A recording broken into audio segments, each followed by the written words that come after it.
Boxing King, media powered by BYD and the Riyadh season. Angel the Ghost Fernandez. Do you know why I'm calling you the Ghost? I don't know, you tell me. You're like a ghost. You're very hard to get hold of. I managed to drag you down, so I appreciate you having a word with us. No, it's like it's nice to do an interview every now and then, but at the end of the day, the main actors, as I always said, is the fighters. I'm just curious because I know you're very reluctant to do interviews and you always want to stay behind the limelight. You're not the first coach. A lot of coaches choose to do that. Yes. But obviously, the world we live in now, people want to hear your opinion and your stories. So, what's your core reason for that? Main reason is just like I just like to be behind the fighters. To be honest, they the main actors. I just feel I just like here just to help them, to fulfill the dreams in that way and just like help them, as much as I can. That's it. At the end of the day, they the ones they fight. They the ones they put the life under the line.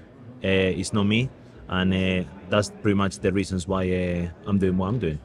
That's a fair comment, man. So I appreciate you speaking to us.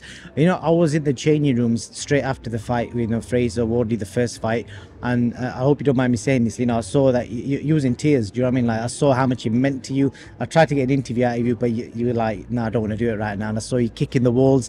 It was quite mad to see the passion that and you had for the game and how much you wanted your fighter to win. You know what I mean? So I've never seen a coach in that sort of situation. So I don't know if you want to just kind of talk about that. I just like maybe at times maybe it's one of the my downsides, because sometimes I think I get involved too much emotionally, but this is not just like with them. This is also pretty much like with everything with my life. I'm a passionate guy. I just like feel them. They're just like my brothers, my kids, they're everything to me, and we always train to victory, as well as the opponent does the same.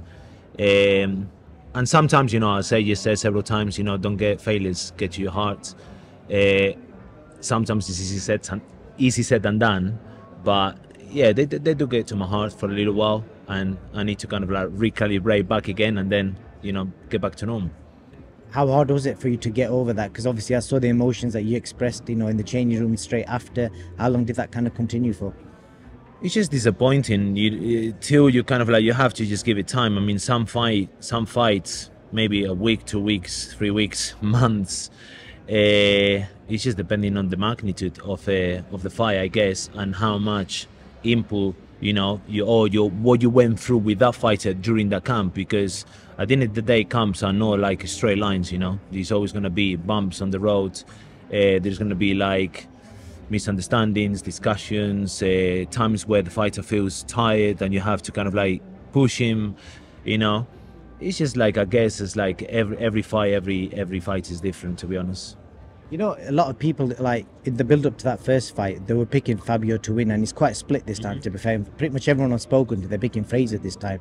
But did you feel that kind of vindicated you as a coach as well? Because obviously you always hear people jump on the negatives, but did you feel that you got some vindication to show that your tactics and the game plan that you employed, you showed what your worth is?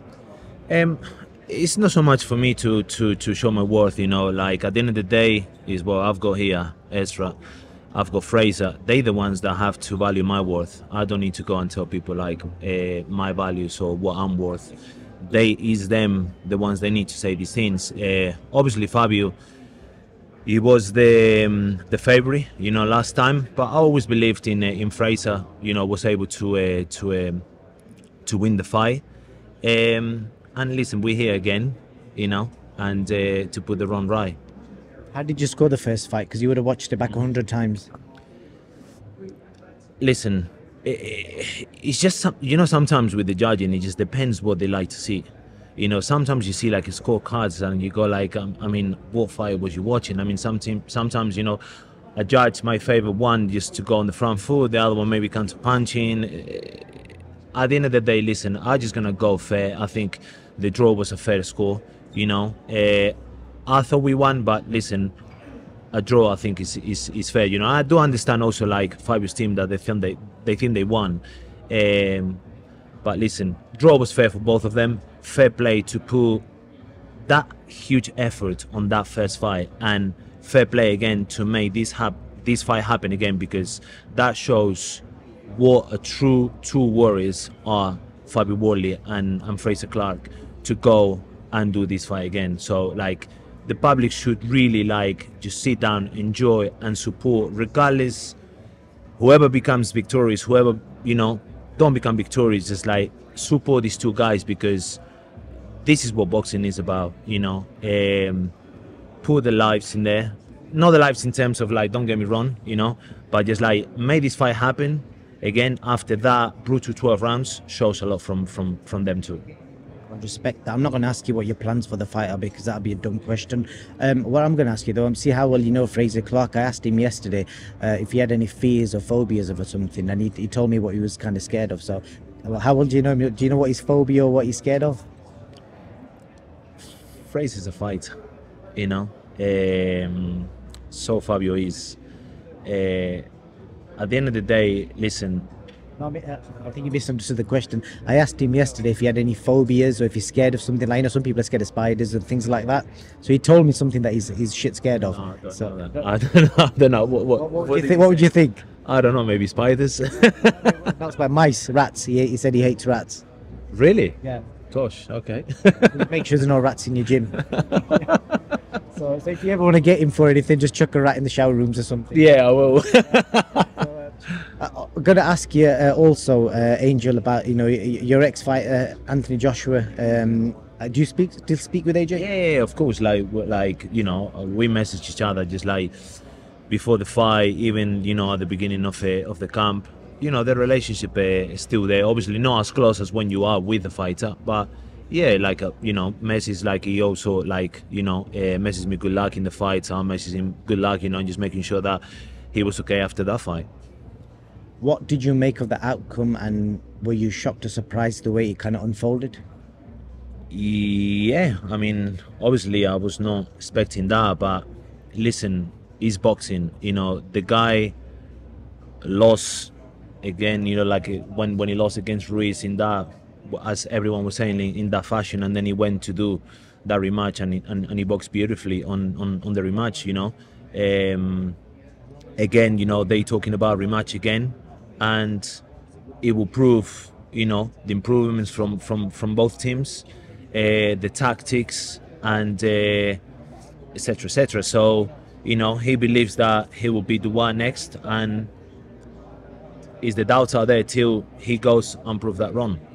There's obviously lots of opinions. Some people are saying he should wait out for the Fury Usyk winner, but as his friend and as a coach, would you want him to fight Dubois or wait out for the Fury Usyk winner? Obviously, everyone is gonna go 5 rounds. Everyone might think like, oh God, it was like a complete domination from Dubois. You have to speak to the fighter. You have to see what went wrong, what went right. How was his head in the moment? Was his confidence high? Does he fully trust and believe that he beats this guy? It's just a lot of questions that you need to ask, and if the answers are there, for the coaching team and AJ to answer these questions, and if they believe Dubois is the right choice, Dubois will be the right choice. From your observations, because a lot was made out with him having his hands low. Do you think that was like a tactical thing, or do you think that was just him just being switched off in that moment? That's a tricky question. I don't think it was a tactic. I mean, you really wouldn't go and fight maybe in that particular way against a puncher. I wouldn't do that against AJ either, because at the end of the day, you're giving gaps to a bigger puncher to land a punch and end the fight, and both of them can end the fight with one punch. If it was a tactic, I doubt it. It was a tactic. Maybe, I don't know. It could be so many different ways. Like, for me, I would talk from an opinion that I'm not truly there in the camp to see what actually happened, and they know what has happened in the camp. And as I said, like, I'm sure, I always believed AJ is better than what he's shown in that fight. Last question on you, that, and you could probably draw from personal experience. When you have success, you don't normally get the plaudits, but when it goes wrong, people jump on you like a ton of bricks. You'll have seen this with Ben Davison, and obviously when you experienced the loss with AJ, people were gunning for you as well. So from your experience, what's it like for the coach when people are saying, "Oh, you got the tactics wrong," or you should have said this in the corner, all that kind of stuff? Because obviously we don't know the full context of conversations and what was going on. So what's it like for the coach when after the fight happens and all the negative press comes your way? Oof. I mean, it is very tough. You have to be mentally very strong to accept these comments. I mean, I remember after Usyk 2, I got absolutely like brutal like messages, like even people swearing about my mom, my dad, go back to your country, like hard stuff. Like at the end of the day, I'm here. I'm grateful to be what I am, and I'm so Ben is like, we doing what we love, and it's tough sometimes to get these messages. But at the end of the day, and I'm truly speaking as a coach. Listen, in a camp, everything could go right in the way. Like, these are the tactics, this is the strategy, this is the techniques. When he does this, we're doing this. When he does that, we're doing that. This is all good and truly. During camp, there is no that pressure. There is no that 90,000 people around or 80,000 people around. It's not that kind of like nerves that the fighter feel before the fight. At the end of the day, you will go with a game plan. You could go with anything you want. Sometimes it might work, but at the end of the day, it's down to the fighter to go, okay, you took me to here, and now it's me to go and do what I have been doing. And sometimes it goes in a good way, sometimes it doesn't, and we just have to accept, things. At the end of the day, it's just like down to that night. It's sad that you had to experience. I didn't know that. It's sad that you guys have to experience that, because ultimately there's so many. It's ultimately up to the fighter when they jump in the ring, because the work's already done, and it's crazy that the shit that you guys get. So for you to get messages about that, about your family, I'm sorry to say that. And the people that are watching this, hope they can there might be somebody watching this who might have been one of them people that send you the message, and they can kind of understand how it is for you to kind of receive that. I mean, it's tough, like if they come and just like do things about me, I don't care. I mean, the opinions of people of me, I don't care. I know who I am.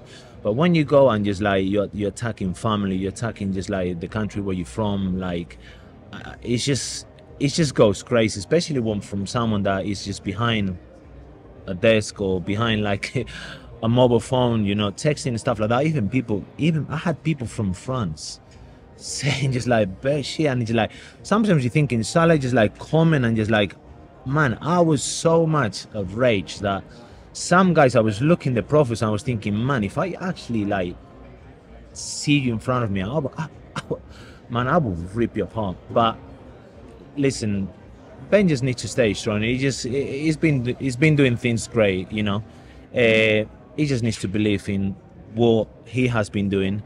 And 1 fight, 2 fights, 3 fights, 4 fights, 5 fights, even they are losses. They're not going to define a fighter, and it's not going to define a coach. At the end of the day, like, obviously it is hard to get that kind of comments and maybe get that result. But listen, it's just perseverance. Just keep working hard, and the results will come sooner or later. That's some lovely words there, because Ben, this weekend is going to be your competition. You're facing off with each other again, so so hope may the best team win. 100%. Angel Fernandez, thank you, brother. Appreciate that. Thank you for your time, man. Thank you.